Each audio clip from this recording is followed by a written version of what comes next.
చూడండి, ఇది చెట్టునే నాగలింగం పూల చెట్టు అంటారు. నాగలింగం పూల చెట్టు అంటే ఈ పూలతోటే కపిల మహాముని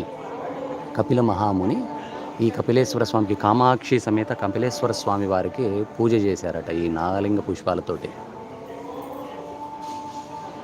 ఇవి సేమ్ అంటే పువ్వు ఒకటి కూడా కింద ఏది లేదు, ఇవన్నీ మొగ్గలు మాత్రం ఉన్నాయి.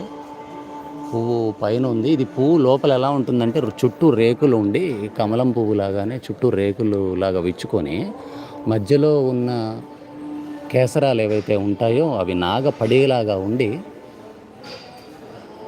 దాని కింద ఒక లింగం ఆకారంలో ఉంటుందండి ఆ పువ్వు. ఇది నాగలింగం పువ్వు అంటారు. ఈ నాగలింగం పువ్వు చెట్టు, ఈ పూల చెట్టుతోటే కపిల మహాముని కపిలేశ్వర స్వామి వారికి పూజ చేశాడని, కపిల మహాముని పూజ చేయడం వల్ల కపిలేశ్వర మహాక్షేత్రం అని దీనికి పేరు వచ్చిందని చెప్పేసి కూడా దీని ప్రతీతి. ఇది కపిలేశ్వర